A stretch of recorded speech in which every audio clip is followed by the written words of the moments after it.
Clemson in South Carolina. And before that, I studied printmaking at SMU. All of my SMU training was in etching and monotype. That's kind of still what they, more or less exclusively what they teach there. And then when I got to Clemson, I was still doing largely etching because I really love plate tone. But then I worked to develop a process called wood lithography, which is lithography on like shitty plywood. And I also do plate lithography. I have a lot of lithography hacks because I've never had, aside from when I was at Clemson, I've never made use of stones. And even when I was there, like it takes so long to grind a stone. So it feels like a tough thing to fit into one schedule.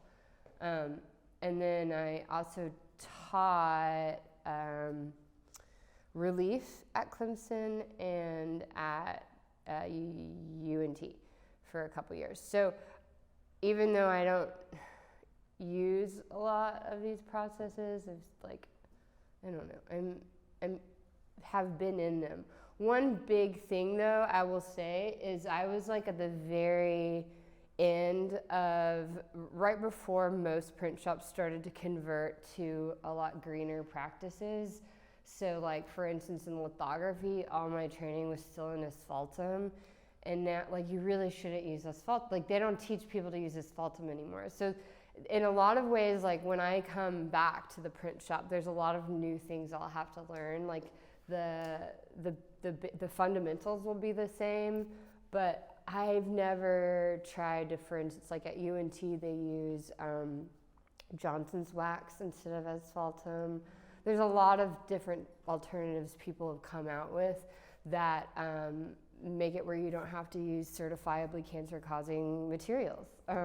So I still use those because I don't know how to do it another way. But in short, I don't really make prints anymore altogether, which is why this little baby is coming to live here for a while. It's an Ettan Press. Ettan was a short-lived company. They closed in, I think it was 2009. They didn't make it through the like global recession, but they were really great because they were one of the first companies to rethink the metal that goes into a printing press. So instead of using steel for everything, they switched up the metal alloys so that it could be a lot lighter weight. So like this press bed, like my friend Kyle has this gorgeous French press, French tool press, and it's really pretty, but the press bed is the same size, so it can print about the same size as mine can, but his weighs a full ton. And like Matt and Brian carried this up a hill on their own. This is 300 pounds. So it's really wonderful in that regard, but they also don't make them anymore. So here's like the big message I'm giving you today. This is irreplaceable. If someone rolls like a screw through it because they want to see what kind of embossment it makes, like does something that's relatively, I hate to use the word dumb, but like probably dumb, it's a huge bummer because we can't even like raise money to get another one. So with anything printmaking related, almost everything is expensive. That's why community models work so well in this art form. And you just have to treat it with a lot of respect.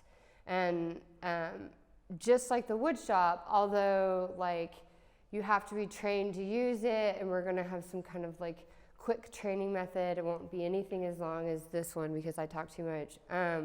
But I really think it's also gonna be on the people who do know how to use it to help the people who feel insecure in using it. And there's a lot less rules than the table saw, probably. I mean, the big things are just like, don't roll things through it that can't be rolled. And then everything else is a little mistake that people are 100% gonna make over and over again, and it's better that you don't make that mistake. So sometimes it's like that, when you're teaching people how to do printmaking with brayers, and you're constantly just walking around and flipping them over on the right side, you know? So it's a little bit of that. I know you're the Fab Lab technician, community member, correct? Yeah. So we can also like talk about just like little upkeep things. So anyway, let me just like go over a couple things, and then with what is at the Cedars Union, and I mean, this press could do like pretty much anything other than like obviously screen printing. It's a whole different, we're not going to talk about that today. You know, you can do relief, you can do etching, you can do litho, plate-based litho, but not everything's going to be super easy to do at the Cedars Union. So like, for instance, I think aquatint would just be a little too intense to try to figure out here. You could do it, so we can always build a little box. Again, no one uses the rosin anymore, because apparently that's like totally awful for your lungs. So now people use spray paint based aquatint. Everyone like I know at least everyone at UNT that learns it is trained in that. So if you ever want to do something like that, I think the best bet would be finding someone who's just learned printmaking more recently than me, who's starting to not be able to call themselves young anymore. And then collagraphs, absolutely. And not just the like dry point collograph that you're referring to, but just collagraphs in general. It's like a whole wonderful world of calligraphy that you could get into. Line etching, I actually think would be pretty easy to do here, and you just need to like coat your plate, but you could etch the plate pretty easily with ferric acid, which isn't very expensive and isn't actually toxic. You just need a little vertical etching bath that you could put in the wet lab, so you could totally do line etching here. You could do litho. Again, I just want to like find a way to not have the asphaltum in here, especially because there's no ventilation in this building. And then another issue I've had printmaking here is that the inks are used so seldomly that it's actually kind of a pain in the ass, because like it's really hard to keep the skin from getting really thick. You can use an anti-skin spray, which will slow it down, but if you're in a print shop where it's being used all the time, like that skin just rarely forms. So if you don't want to be using the crusty inks, you can also buy tube-based ink, especially if you're doing smaller works. Yeah. What is the Anti-skin spray? No, it's an aerosol, so it's kind of like comes out like a hairspray, and it just so you would do the ideal scenario of a can is you skim off the top. Considering there's no ink skin here, you always have to like peel the skin off, and then I peel the ink off the skin, and then I put the skin back down, and they're a mess. The cans are a mess. But normally you would want to skim off the top, spray with anti-skin spray, take a little Vaseline around the side of the can, and then put it down. The Vaseline helps seal in the air. The anti-skin helps prevent the skin from forming. Some people will try to like pour water on the top because it's so oily that like the water's not going to get into the ink, and the idea is that it will seal it. That hasn't worked for me actually. So you could play around with those things, but in general, I think it might be better just to get your own tube ink, and then you always know that like no one is messing with it, and you have it. If you're doing big pieces, that can just get expensive, and then you'd want to get a can. Another limitation that I foresee here are the fact that there's only those little baby speedball brayers. So that too. So like you've got the squishiness of the brayers, the durometer, like right? Yes. Yeah. But then there's also the seam of the brayer. So like, even though your plate might be like, oh, it's big enough, it'll be fine, I'll just keep going. With certain processes, especially lithography, you're going to make it really difficult for you to get a good print because the seam on this only goes like this far. And then you get a roller mark, and you're going to be, it's same thing with larger relief. You're just going to be fighting really hard to get a smooth roll if you don't have larger brayers. You know, the larger handhold ones, those give you like a really good length. There's a special word for this, and I'm forgetting it. But they are expensive. They can be like $1,000. And then there's also just thicker hand brayers. I really, really, really like the talkage ones. And those I really feel like if you were to get a handful of CU artists together and just make a couple print, you know, everyone make an edition and then sell half the edition, like you would raise the money easily to... Like that one, that size talkage is like 300 something right now. Yeah, I would go ahead and get like larger than an 8-inch, you know, maybe get like the 10-inch. Because if you're gonna get, like, go ahead and get like significant, you know, if it gets too big, then you'd rather just have the roller. But yeah, I mean, if you think about it, if you were to if you had a handful of like I would donate some prints and then just sell them for like $50 each for the express purpose of buying a brayer. People have like specific reasons. I don't know. I think you'd be able to raise the money to get a brayer easily. And that's like one of the cool things about this organization is that you can work as a collective to get more materials for yourself. Yeah, so, okay. This press, like any other press, well, not like any other press, you can just roll it. Oh my gosh, isn't that great? Because it's lightweight. Mixed metal alloys. If you don't want it to roll, throw down your handy dandy caster locks. You've got a wheel. Love this. Don't like to crank. Want to feel like a captain at the top of your ship. I also really love the person who had this before me actually put this down. All of these are just permanent marker. Comes off with rubbing alcohol, so feel free to get rid of all my lines. But the little grid thing is so handy. So when you are printmaking, of course, you want to line your paper up with your plate so you have nice clean edges, less work for yourself in the long run. If this gets damaged, no big deal. You just put another, what is it called, like Mylar frosted sheet over the top of it. So you really want to be careful not to damage the metal underneath. The metal roller, you know, all those things. That's why you don't roll through stuff that shouldn't be rolled through. But this has been here for years and I haven't had to replace it.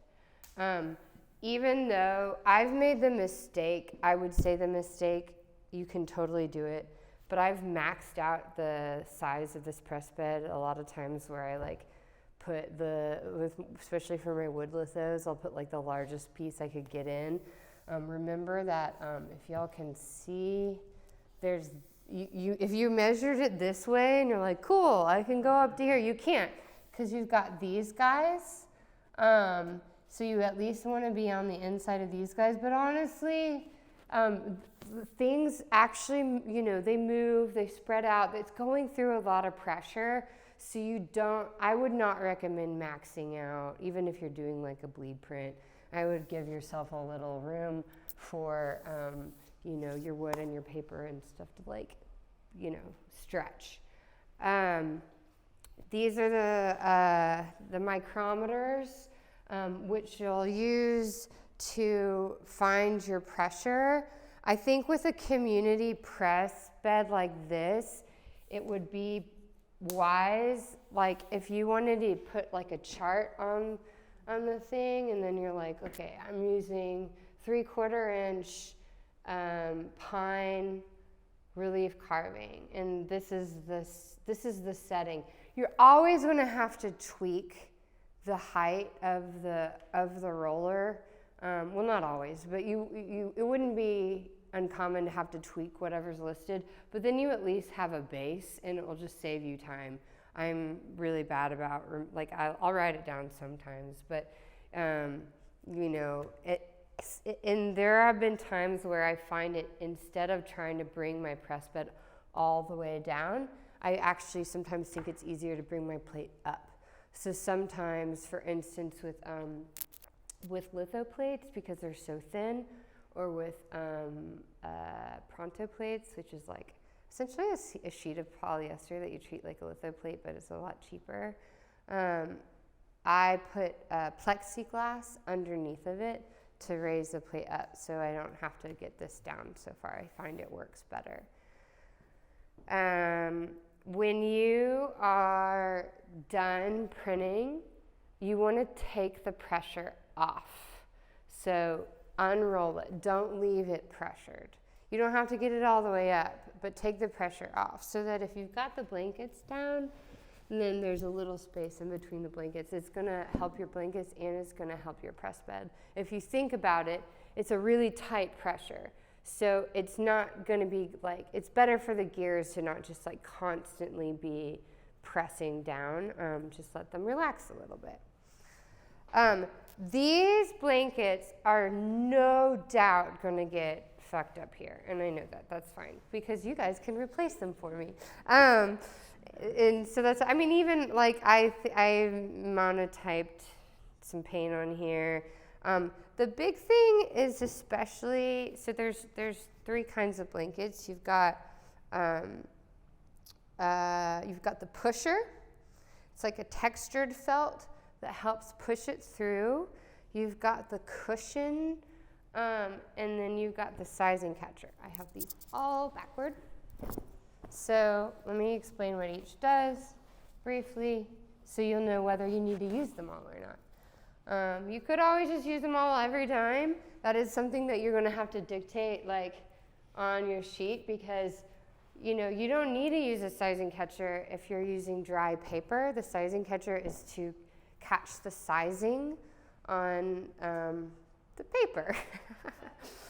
Wet paper, so printmaking paper has sizing on it, and over time wet sizing will stiffen this blanket, and so you do need to wash it. I can send y'all a link to wash it. I mean, I don't use it as frequently enough that I ever really have to. The times I've washed my blankets, and I'm also like kind of forgetting how to do it, but if you get a bunch of ink on the cushion especially, the ink will dry and it will harden, and it actually will totally mess up people's prints, because you need this, there's a consistency you need to keep. So if this got to be like someone spilled a tank of Elmer's on here, like it no longer is a soft felt that presses into your press. So if you do get ink on it, the important thing is that the ink comes off while it is wet. Don't let that ink dry on there. Okay, so it happens all the time. It's like you don't need to be, it doesn't happen all the time. It shouldn't happen all the time, but it does. And even to the best of us, you don't need to like shame yourself for it. Just fix it, or like tell somebody right away so they can help you fix it. And then the pusher. A lot of the time for relief prints, especially, people will only use the cushion. And then I also think something you might do, I think I've done this before, these blankets are a little wide. I've always had trouble with them getting caught on this little bolt. And just because you're gonna have newbies, like you might consider trimming them down. You can do whatever you want with these felts. I think that what I did with this was just like use common sense and soap and got it off, and it's fine. It's totally fine. It's squishy still. It's okay. It also matters how dense the ink is.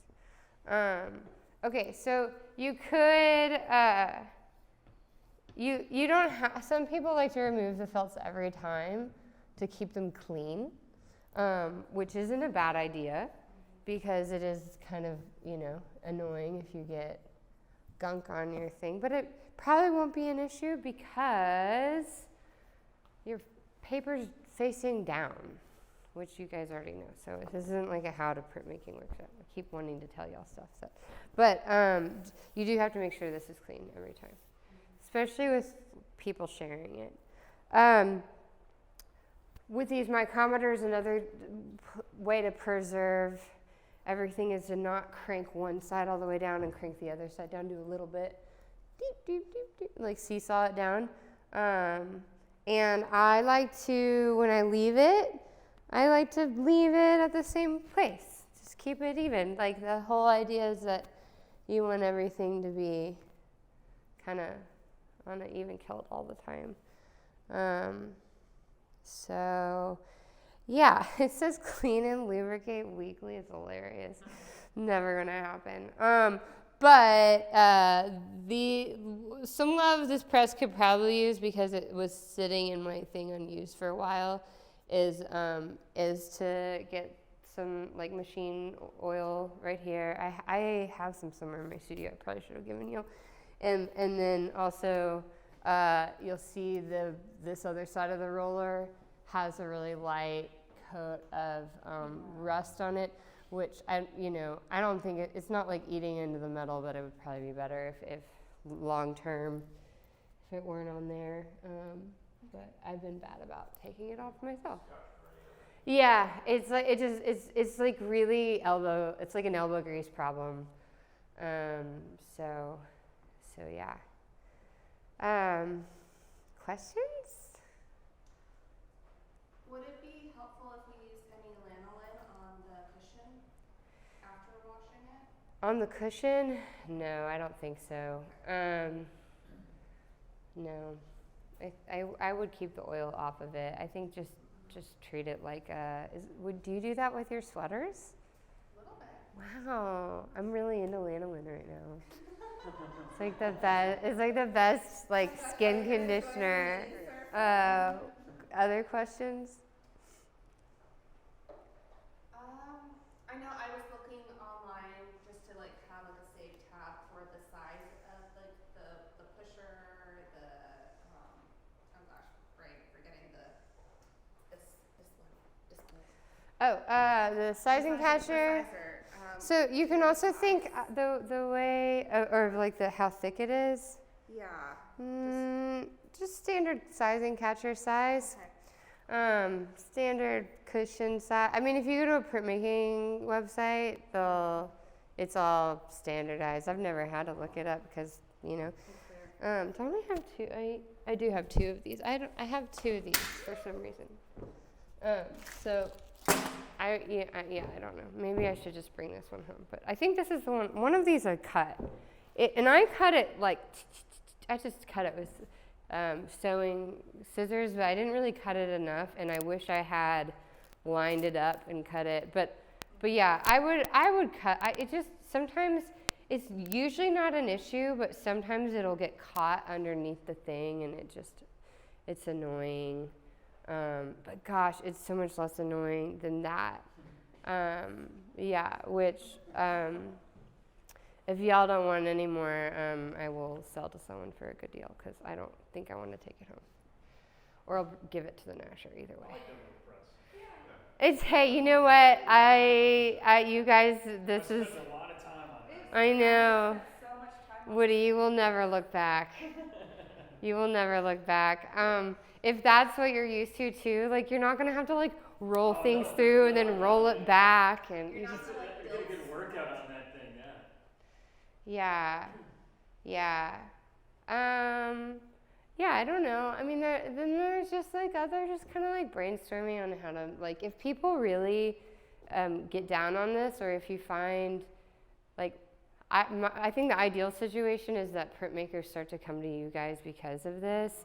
I think that the printmaking section of the Cedars Union could grow really organically. But hacks that I've had, like, because I don't have a big paper dryer. I do. That's actually like, no, it's not why these are here. I've like strung monofilament or like wire and then just clip them. That's not going to work for wet paper.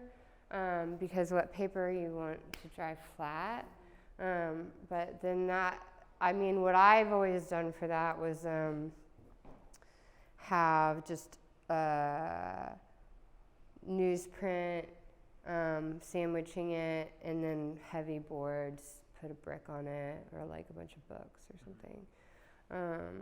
So there's that.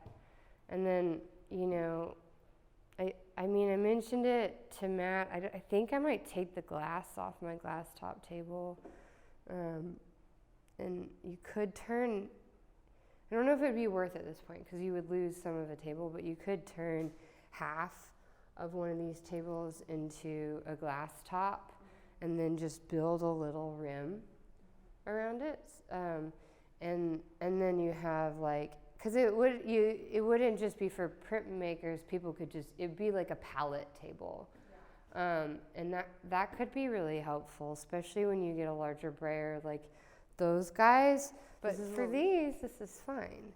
But like you start to roll out bigger slabs and bigger, everything scales up, right? So you just might need a little more storage. I don't know, the whole printmaking section could probably just use a little love. It'll get complicated if people start to really use it. Yeah. It takes a lot of maintenance. Well, if you want to sell that, I might be interested. Yeah. I don't think I want it. I don't have room for anything anymore. This, you know. And I'm so excited for this to get used. So her name is Carol Jane, named after my mother. And yeah, I use this a lot. So this is where I kept all my brayers. And a lot of like really like